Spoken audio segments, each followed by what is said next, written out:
আসসালামু আলাইকুম। আমন্ত্রণ সবাইকে সিলেট স্টুডিও থেকে চ্যানেল এস সিলেট নিউজে। সঙ্গে আছি আমি রোহেনা সুলতানা। শুরুতেই জানিয়ে দিচ্ছি শিরোনাম। এবার নোয়াখালীর বন্যার্ত মানুষের পুনর্বাসনের লক্ষ্যে অর্থ সহায়তা বিতরণ করেছে বাংলাদেশ অ্যাসোসিয়েশন কার্ডিফ। তারেক রহমানের খালাসের খবরে সিলেটে বিএনপির আনন্দ মিছিল। বিশ্বনাথ ও ছাতক সীমান্তের খাগহাটা খানবাড়িতে হাজী তুতাব খান অ্যান্ড সুফিয়া খাতুন ফাউন্ডেশনের উদ্বোধন।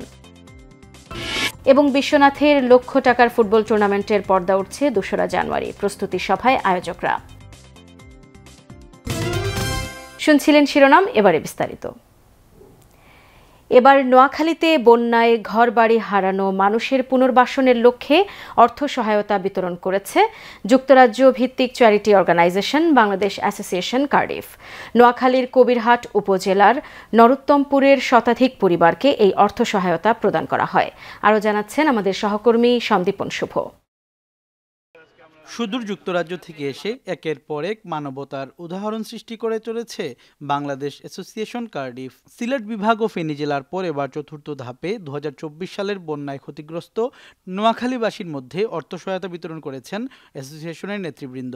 নোয়াখালী জেলার কবিরহাট উপজেলার নরোত্তমপুর ইউপির নুরসোনাপুর গ্রামে বন্যা দুর্গত শতাধিক পরিবারের মধ্যে নগদ অর্থ সামগ্রী বিতরণ করা হয়। প্রকৃত অসহায় মানুষজন অ্যাসোসিয়েশনের পক্ষ থেকে অর্থ সহায়তা পেয়ে মন প্রাণ ভরে দোয়া করেন। আমরা দোয়া করুম, সবসময় দোয়া করুম আল্লাহর কাছে। স্থানীয় সমাজসেবী আব্দুল বাসেত হিরণ ও বাংলাদেশ অ্যাসোসিয়েশন কার্ডিফের সহসাধারণ সম্পাদক মোহাম্মদ রফিকুল ইসলামের যৌথ সঞ্চালনায় অনুষ্ঠানে সভাপতিত্ব করেন এলাকার বহুল পরিচিত সমাজসেবী ও রাজনীতিবিদ জনাব বজলুল করিম চৌধুরী আবেদ। অনুষ্ঠানে বিশেষ অতিথি হিসেবে বক্তব্য রাখেন সংগঠনের সভাপতি হাজী কাপ্তান মিয়া, সহসভাপতি হাজী মোহাম্মদ আনা মিয়া, সাধারণ সম্পাদক মোহাম্মদ হারুন তালুকদার, সহসাধারণ সম্পাদক কাউন্সিলর সালেহ আহমদ, সহসাধারণ সম্পাদক মোহাম্মদ রফিকুল ইসলাম, অ্যাডভোকেট জহিরুদ্দিন মামুন এবং মশিউল ইসলাম মাসুম সহ আরও অনেকে। এ সময় বক্তারা প্রবাসী দাতাদের এমন উদারতাকে মানবতার অনন্য এক দৃষ্টান্ত বলে আখ্যা দিয়েছেন। আমরা এই অ্যাসোসিয়েশনকে ধন্যবাদ জানাই। সুদূর কার্ডিফ এবং সিলেট হয়ে নোয়াখালীর এই প্রত্যন্ত ইউনিয়ন নরোত্তমপুর ইউনিয়নের নুরসোনাপুর গ্রামে আমাদের ফ্লাড ড্যামেজ পিপলদেরকে সহযোগিতা করার জন্য আসার জন্য। এদিকে মানবতাবাদী সংগঠন বাংলাদেশ অ্যাসোসিয়েশন কার্ডিফের নেতৃবৃন্দ জানান, নিজেদের অর্থায়নে এসে মানুষের মুখে হাসি ফোটানোই সর্বোত্তম এবাদত। তারা আগামীতেও মানুষের সেবায় কাজ করার জন্য সকলের দোয়া কামনা করেন এবং যারা এই মানবিক কাজে অর্থ সহায়তা করেছেন সেই সব প্রবাসী দাতাদের কৃতজ্ঞতা জ্ঞাপন করেন। বাংলাদেশের যে কোনো দুর্যোগে, যে কোনো মহামারী, যে কোনো সমস্যা আসলে আমাদের সংগঠন সবসময়ই এই বাংলাদেশের মানুষের পাশে দাঁড়াবার চেষ্টা করেছে এবং চেষ্টা করে যাচ্ছে এবং দোয়া করবেন আগামীতেও যাতে এইভাবে আমরা কাজ করে যেতে পারি। আজ পর্যন্ত আপনারা দোয়ায় কাজ করিয়া যাইতেছি, ইনশাল্লাহ আর যতদিন দুনিয়ার বাচ্চা থাকুন আপনারা দোয়া করবা, যার ফলে আমি সোশিয়াল ওয়ার্ক করিয়া যাইতে পারি, এই দোয়া চাই আপনারা। খুবই দুর্গম এলাকা, এখানের মানুষজন খুবই গরিব। আমরা আপনাদের ত্রাণ তাদের হাতে পৌঁছে দিতে পেরেছি এবং আপনাদের ত্রাণগুলো সঠিক জায়গায় পৌঁছাতে আমরা মনে করি এবং তারা আপনাদের জন্য দোয়া করবেন। Alhamdulillah, I am very pleased to say that our organization has come to a desperately needy area, and to all my colleagues and my community members who helped us raise the funds to help these needy people, I am eternally grateful to you all. অনুষ্ঠানে অন্যান্যদের মধ্যে বক্তব্য রাখেন বৃহত্তর নোয়াখালীর স্থানীয় সমাজসেবক কামরুল হুদা চৌধুরী লিটন, মাহমুদুর রহমান রিপন সহ আরও অনেকে। সন্দীপন শুভ, চ্যানেল এস নিউজ, সিলেট। বহুল আলোচিত ২১শে আগস্ট গ্রেনেড হামলা মামলায় তারেক রহমান সহ সব আসামিকে খালাস দেওয়ায় সিলেট জেলা ও মহানগর বিএনপির তাৎক্ষণিক আনন্দ মিছিল অনুষ্ঠিত হয়। সিলেট নগরীর কোর্ট পয়েন্ট থেকে শুরু করে নগরীর প্রধান প্রধান সড়ক প্রদক্ষিণ শেষে চৌহাট্টা পয়েন্টে গিয়ে সংক্ষিপ্ত সমাবেশের মধ্য দিয়ে শেষ হয়। সিলেট মহানগর বিএনপির ভারপ্রাপ্ত সভাপতি রেজাউল হাসান কয়েস লোদির সভাপতিত্বে ও সিলেট জেলা বিএনপির সাধারণ সম্পাদক অ্যাডভোকেট এমরান আহমদ চৌধুরীর পরিচালনায় বক্তব্য রাখেন মহানগর বিএনপির ভারপ্রাপ্ত সাধারণ সম্পাদক নজিবুর রহমান নজিব, সহসভাপতি জিয়াউল গনি আরেফিন জিল্লুর, সাদিকুর রহমান সাদিক, জেলা বিএনপির উপদেষ্টা কামরুল হাসান শাহিন, মহানগর বিএনপির সাংগঠনিক সম্পাদক সৈয়দ শাফিক মাহবুব, জেলা বিএনপির যুগ্ম সম্পাদক অ্যাডভোকেট হাসান আহমদ পাটোয়ারি রিপন, মহানগর বিএনপির যুগ্ম সাধারণ সম্পাদক মুর্শেদ আহমদ মুকুল, জেলা বিএনপির দপ্তর সম্পাদক অ্যাডভোকেট সাইদ আহমদ, মির্জা বেলায়েত হোসেন লিটন, মুফতি রায়হান উদ্দিন মুন্না, শামীম মজুমদার, আব্দুল্লাহ শফি শাহেদ, মহানগর বিএনপির সাংগঠনিক সম্পাদক দেওয়ান জাকির, সাব্বির আহমদ, মহানগর ছাত্র দলের সাধারণ সম্পাদক ফজলে রাব্বি আহসান, জেলা ছাত্র দলের সাধারণ সম্পাদক দেলওয়ার হোসেন দিনার সহ বিএনপি, যুবদল, ছাত্রদল ও অঙ্গ সহযোগী সংগঠনের নেতাকর্মীরা উপস্থিত ছিলেন। মহান রব্বুল আলামিনের দরবারে আমরা শুকরিয়া জ্ঞাপন করছি। অত্যন্ত চাঞ্চল্যকর যে ঘটনা, সেই ঘটনা উনি যে জড়িত ছিলেন না, সেটাই আজকে বিচার বিভাগের স্বাধীনতার মাধ্যমে আমরা ফিরে পেয়েছি। দেশের মানুষ জানতে পেরেছে যে তিনি দোষী নন, সেটাই আমরা আল্লাহর দরবারে শুকরিয়া জ্ঞাপন করছি। এইভাবে যেগুলো বাকি মামলাগুলোর প্রক্রিয়ায় বের হবেন, আইনি প্রক্রিয়ায় উনি মুক্ত হবেন, আমাদের দৃঢ় বিশ্বাস উনি খালাস পাবেন। যে মামলাগুলো করা হয়েছে আমরা প্রথম থেকেই বলে আসছি এগুলো মিথ্যা এবং সাজানো মামলা, সেটি প্রমাণিত হয়েছে। উনি আইনের প্রতি শ্রদ্ধাশীল এবং আদালতের মাধ্যমেই উনি নির্দোষ প্রমাণিত হয়ে আমরা বিশ্বাস করি উনি বীরের বেশে এদেশে ফেরত আসবেন। এটাই হচ্ছে বাস্তবতা। মৌলভীবাজারের আইন শৃঙ্খলা পরিস্থিতি, প্রবাসী কল্যাণের উদ্যোগ, সরকারি মেডিকেল কলেজ স্থাপন সহ চ্যানেল এসকে দেয়া সাক্ষাৎকারে বিভিন্ন প্রশ্নের উত্তর দিয়েছেন মৌলভীবাজারের নবাগত জেলা প্রশাসক মোহাম্মদ ইসরাইল হোসেন। সাক্ষাৎকারটি নিয়েছেন খালেদ চৌধুরী, ক্যামেরায় ছিলেন সাধন দাস। বাংলাদেশের পট পরিবর্তনের পর মৌলভীবাজারে নবাগত জেলা প্রশাসক হিসেবে যোগদান করেছেন মোহাম্মদ ইসরাইল হোসেন। শুরুতেই প্রশ্ন ছিল, কেমন লাগছে মৌলভীবাজার? মৌলভীবাজার হচ্ছে প্রাকৃতিক সম্পদে আমরা যেটাকে বলি ভরপুর, এবং হচ্ছে এখানে যে বিউটি অফ নেচার যেটা বলা হয়, চায়ের দেশও বলা হয়। এখানে বিভিন্ন সম্প্রদায়ের লোকেরা এখানে শান্তিপূর্ণভাবে এখানে বসবাস করছে। এখানে সব কিছু আমার কাছে ভালো লাগছে এবং আমি গর্বিত যে সরকার আমাকে এখানে মৌলভীবাজারবাসীর সেবা করার জন্য পাঠিয়েছে। বর্তমান প্রেক্ষাপটে আইন শৃঙ্খলা পরিস্থিতি কেমন, এই ধরনের এক প্রশ্নের উত্তরে তিনি বলেন, এখানে বর্তমান যে আইন শৃঙ্খলার পরিস্থিতি অত্যন্ত ভালো। আমাদের 7টা উপজেলা এবং হচ্ছে যে আমাদের যে পৌরসভা যেগুলো আছে, ইউনিয়ন যেগুলো আছে, সবগুলো জায়গায় আমি বলবো যে আমাদের জেলা প্রশাসনের নেতৃত্বে আমাদের পুলিশ বিভাগ, আমাদের বাংলাদেশ আর্মি, আমাদের হচ্ছে যে বিজিবি, র্যাব এবং আনসার সহ সকল টিম এখানে আইন শৃঙ্খলার উন্নয়নের জন্য কাজ করে যাচ্ছে। এখানকার পর্যটন সম্ভাবনা সম্পর্কে জেলা প্রশাসক জানান, মৌলভীবাজারের ক্ষেত্রে বলবো যে শ্রীমঙ্গল যে উপজেলা আছে সেখানে, এছাড়া হচ্ছে যে আমাদের লাভাসরা যেটা আমাদের ফরেস্ট আছে, আমাদের যে লেক আছে, আমাদের মাধবকুণ্ড জলপ্রপাত আছে, মাধবপুর লেক আছে, এরপর হচ্ছে হামহাম যে জলপ্রপাত আছে।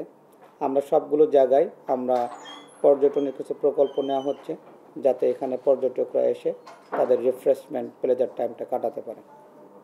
প্রবাসীদের কল্যাণে তার ভূমিকা কী থাকবে, এমন প্রশ্নের উত্তরে তিনি বলেন, আমি এখানে বলবো যে আমরা প্রথম যেটা কাজ করতে চাই, আমরা প্রবাসীদের সকল প্রবাসীদের একটা ডেটাবেস করতে চাই, যে আমাদের মৌলভীবাজারের যে সকল প্রবাসীরা আছেন তাদের ডেটাবেস করে তাদেরকে আমরা একটা অ্যাপসের মাধ্যমে আমরা একটা গ্রুপ করতে চাই।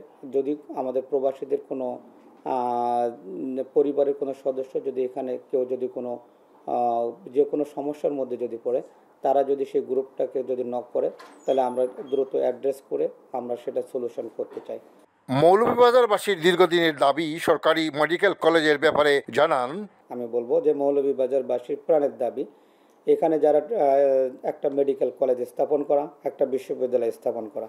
আমরা অলরেডি এ বিষয়ে আমি হচ্ছে মাননীয় শিক্ষা উপদেষ্টা এর কাছে বিশ্ববিদ্যালয় স্থাপন করার জন্য আমরা একটা চিঠি প্রেরণ করছি এবং মাননীয় স্বাস্থ্য উপদেষ্টার কাছেও আমরা একটা চিঠি দিয়েছি যে এখানে মেডিকেল কলেজ একটা স্থাপন করার জন্য। ইনশাল্লাহ সরকার আন্তরিক আছে, আশা করা যায় যে আমরা সফল হব ইনশাল্লাহ। এছাড়াও তিনি সৎ এবং স্বচ্ছভাবে জেলাবাসীকে সেবাদান করবেন বলে আশ্বস্ত করেন। Khaled Chowdhury, channels news, Moulvibazar. বকেয়া সেলামি, ভ্যাট, আয়কর ও 22 মাসের ভাড়া পরিশোধ না করায় পৌর হকার্স মার্কেটের 4 দোকান সিলগালা করেছে হবিগঞ্জ পৌরসভা।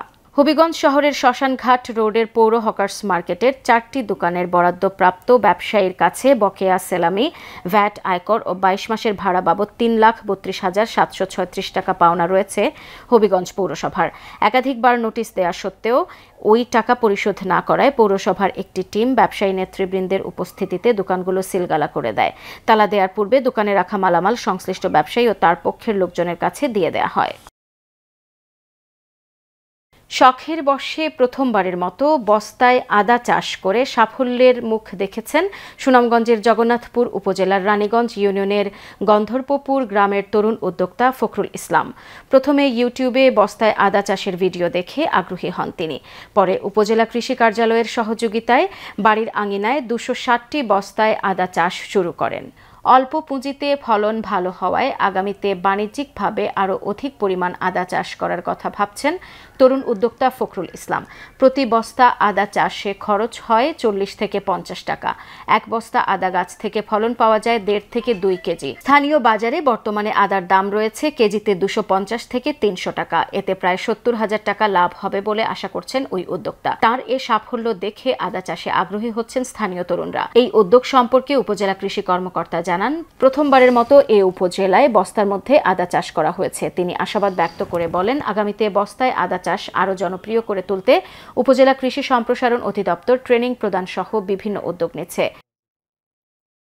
আমরা যে আধুনিক কৃষিকাজ তার মধ্যে অন্যতম হয়েছে এই আদা চাষ। জনাব ফখরুল ইসলাম সাহেবের এই আদা বাগান দেখে আমার অত্যন্ত ভালো লাগছে। আমি আগামীতে নিজেও আদা চাষ করার জন্য আগ্রহী আছি এবং আমার কাছে লাগে খুবই সুন্দর একটা বাগান হয়েছে। সিলেট নিউজে নিয়ে নিচ্ছি ছোট্ট একটা বিরতি। আমাদের সঙ্গেই থাকুন। ফিরে এসে অন্যান্য খবরের সাথে আরও যা থাকছে। বিশ্বনাথ ও ছাতক সীমান্তের খাগহাটা খানবাড়িতে হাজী তোতাব খান অ্যান্ড সুফিয়া খাতুন ফাউন্ডেশনের উদ্বোধন এবং বিশ্বনাথের লক্ষ টাকার ফুটবল টুর্নামেন্টের পর্দা উঠছে 2রা জানুয়ারি। প্রস্তুতি সভায় আয়োজকরা।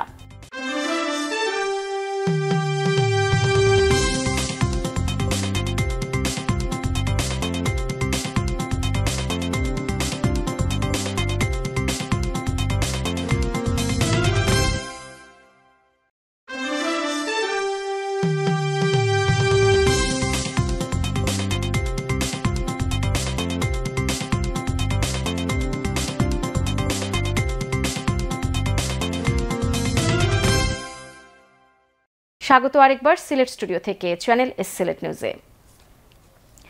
বিশ্বনাথ ও ছাতক সীমান্তের খাগহাটা খানবাড়ির বাসিন্দা যুক্তরাজ্য প্রবাসী বিশিষ্ট দানশীল ব্যক্তিত্ব greater Sylhet development and welfare council ইউকের secretary general engineer Khasru Mohammad Khan তার বাবা মার নামে হাজী তোতাব খান অ্যান্ড সুফিয়া খাতুন ফাউন্ডেশন নামে একটি সেবামূলক প্রতিষ্ঠান স্থাপন করেছেন। খাগহাটা খানবাড়িতে আনুষ্ঠানিকভাবে ওই ফাউন্ডেশনের উদ্বোধন করা হয়েছে। এই ফাউন্ডেশনের মাধ্যমে খাগহাটা খানবাড়িতে হাজী তোতাব খান সুফিয়া খাতুন নুরানি হাফিজিয়া মাদ্রাসা ও এতিমখানা, খানবাড়ি কমপ্লেক্স অ্যান্ড মসজিদ সহ মানব কল্যাণে গ্রহণ করা আরও নানাবিধ প্রজেক্ট পরিচালিত হবে। হাজী তোতাব খান অ্যান্ড সুফিয়া খাতুন ফাউন্ডেশনের উদ্বোধনী সভায় সভাপতিত্ব করেন ফাউন্ডেশনের প্রতিষ্ঠাতা ও founder chairman engineer Khasru Mohammad খান।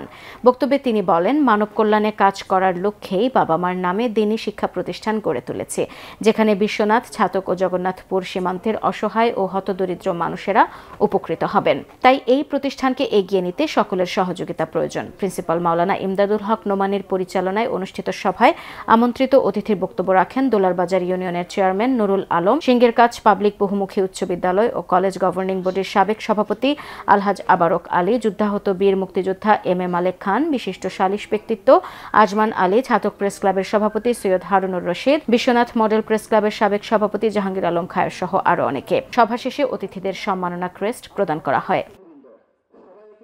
এটার মাধ্যমে আমরা যে আমাদের এলাকার উন্নয়ন কাজের জন্য আমরা এগিয়ে এসেছি, বিশেষ করে যারা বাচ্চারা ওরা লেখাপড়ার সুবিধা করে দেওয়া, বয়স্ক যারা আছেন এরা চিকিৎসা করা। ফাউন্ডেশন আন্ডারে আমাদের পারিবারিক যে অর্থায়নে আমরা কাজ করব এলাকার উন্নয়নের জন্য।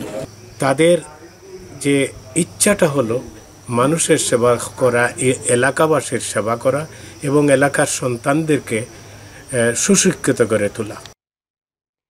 সিলেট মহানগর বিএনপির সাবেক সাধারণ সম্পাদক বদরুজ্জামান সেলিম বলেছেন, বিএনপি জনগণের আস্থা ভালোবাসা অর্জন করে হৃদয়ে স্থান করে নিয়েছে। তিনি আরও বলেন, তারেক রহমানের হাত ধরে নতুন বাংলাদেশ গঠনের লক্ষ্যে এগিয়ে চলেছে বিএনপি। তিনি যুক্তরাজ্য থেকে দেশে আসার পর সিলেট মহানগর বিএনপির উদ্যোগে সংবর্ধনা প্রদানকালে সংবর্ধিত অতিথির বক্তব্যে এসব কথা বলেন। সিলেট মহানগর বিএনপির ভারপ্রাপ্ত সভাপতি রেজাউল হাসান কয়েস লদির সভাপতিত্বে ও সাংগঠনিক সম্পাদক সৈয়দ শাফিক মাহবুবের পরিচালনায় বক্তব্য রাখেন রাখেন সিলেট জেলা ছাত্র দলের সাবেক আহ্বায়ক এবং বিএনপি নেতা ফয়সাল আহমদ চৌধুরী, মহানগর বিএনপির ভারপ্রাপ্ত সাধারণ সম্পাদক নজিবুর রহমান নজিব, মহানগর বিএনপির সহসভাপতি জিয়াউল গনি, আরেফিন জিল্লুর, আমির হোসেন, সাদিকুর রহমান সাদিক, মাহবুব কাদির শাহী, জেলা বিএনপির উপদেষ্টা কামরুল হাসান শাহিন সহ আরও অনেকে।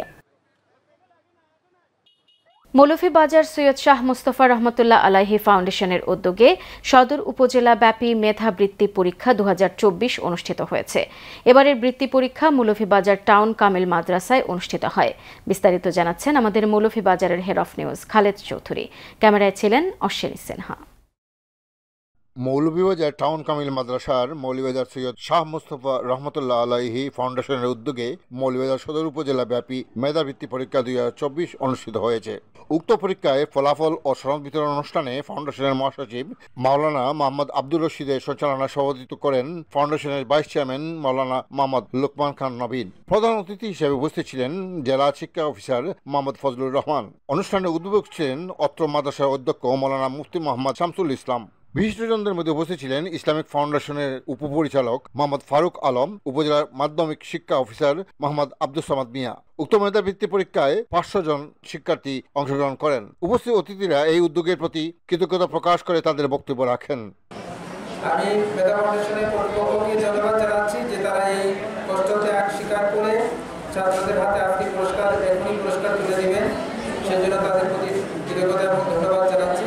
এই মেধা পরীক্ষায় অংশগ্রহণের কারণে তোমার পড়াশোনা এগিয়ে যাবে। মৌলভীবাজার সৈয়দ শাহ মুস্তফা রহমতুল্লাহ ফাউন্ডেশনের সম্মানিত চেয়ারম্যান জনাব মাওলানা শেখ বদরুল ইসলাম সাহেবের সার্বিক তত্ত্বাবধানে আজকের এই বৃত্তি অনুষ্ঠান, মেধাবৃত্তি অনুষ্ঠান আমরা পরিচালনা করছি। ইনশাআল্লাহ পরবর্তীতে আমরা এই ফাউন্ডেশনের পক্ষ থেকে বছরে প্রতি বছর আমরা মেধাবৃত্তি পরীক্ষা নেওয়ার চেষ্টা করব ইনশাআল্লাহ। এই শাহ মুস্তফা ফাউন্ডেশনের যে কষ্ট করে যারা উপদেষ্টা, চেয়ারম্যান, ভাইস চেয়ারম্যান, সদস্যবৃন্দ তারা অক্লান্ত পরিশ্রম করে আজকের এই পরীক্ষা অনুষ্ঠিত হয়েছে। আমি মনে করি এই পরীক্ষাটা, এই কষ্ট তাদের সার্থক হবে। এবারে প্রথমবারের মতো এই ফাউন্ডেশনের এই মেধাবৃত্তি পরীক্ষায় অনেক ছাত্রছাত্রী অংশগ্রহণ করেছে, যেটা মানে ভবিষ্যতে শিক্ষার্থীদেরকে শিক্ষার প্রতি উৎসাহিত করার জন্য একটা বড় গুরুত্বপূর্ণ অবদান। আমরা সবার সার্বিক মঙ্গল কামনা করছি এবং আগামীতে যেন এদেশের ছাত্রগুলা ভালো মেধাবী হয়, তার পিছনে যেন আমরা আরো বেশি করে শ্রম দিতে পারি। শিক্ষার্থীরা এই পরীক্ষায় অংশগ্রহণ করতে পেরে তাদের আবেগ ও অনুভূতি প্রকাশ করেন। মৌলভীবাজার শাহ মুস্তফা ফাউন্ডেশন কর্তৃক আজকের এই মেধাবৃত্তি পরীক্ষায় আমি অংশগ্রহণ করতে পারি অনেক আনন্দিত এবং আমি প্রথম স্থান অধিকার করছি, আসলে অনেক ভালো লাগছে। এই জন্য আমি কর্তৃপক্ষকে ধন্যবাদ এরকম একটি সুন্দর আয়োজনের জন্য। আমি শুধু বলতে চাই এই পরীক্ষাটা যেন আমরা আগামী বছরও এই পরীক্ষা দেখতে পারি। Khaled Chowdhury, channel news, Moulvibazar. বিশ্বনাথে প্রবাসীদের আর্থিক সহযোগিতায় লক্ষ টাকার ফুটবল টুর্নামেন্টের পঞ্চম আসরের পর্দা উঠছে স্থানীয় শ্রীধরপুর মাঠে।